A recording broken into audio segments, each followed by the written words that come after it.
This is a beautiful machine behind you. Yes, it is. And this car could sell for as much as $16 million. But most of us don't have $16 million, and yet there is something for everybody. For sure there is. We've got cars here from $150,000 to $20 million. And it's just an amazing hobby how it has exploded. And today I guess it's considered an asset class for a lot of people. Can this be sustained? Will it continue to grow? Absolutely. Absolutely it will.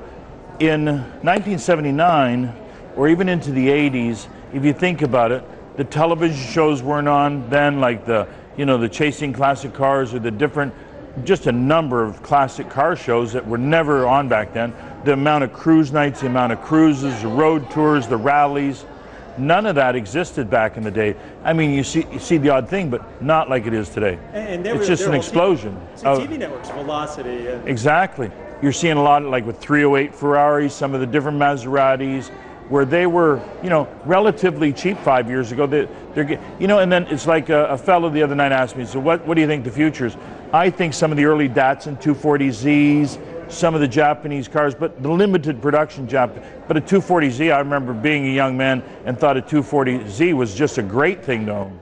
Unfortunate part about pre-war vehicles is that all the great ones have been bought up by the great collectors and museums and foundations and things. What does having Sotheby's as part of RM add to the person who wants to collect these cars? Why join forces?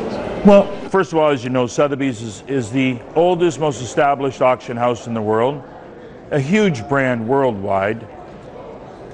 They wanted to be in the automobile business and have a different asset class. For us, I have so many of our clients within RM auctions. They've collected watches, paintings, jewelry, things like that. And so now we're obviously able to handle their paintings, their jewelries, their watches. Car collectors typically tend to be watch collectors as well, and wine collectors. So now we have a multi-asset class in both categories. Sotheby's, when they're out visiting clients, now they can talk to their clients about some of the car collections that their clients have. We can handle those for the Sotheby's side of the venture.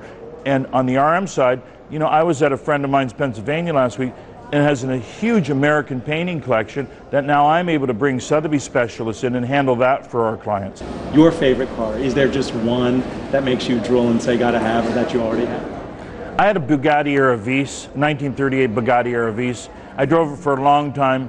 I don't know what possessed me to want to sell it. At some point back in the 20 years ago, 15, 20 years ago, I sold to a fellow in Scottsdale, Arizona. He promised me if he ever goes to sell the car, I've got first dibs at buying it back. And that's the one car I've always regretted selling. It's been one of my favorites, and someday I hope to get it back. And the key piece of advice for anybody out there watching who wants to start collecting cars and one day aspire to a Ferrari like the one behind you?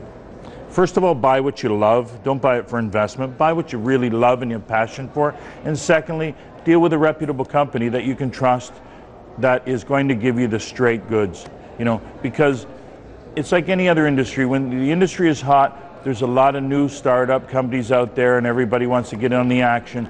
But our company's been established for 36 years. That's the other thing about having the association with Sotheby's, is it's two really long-term established companies that can be trusted.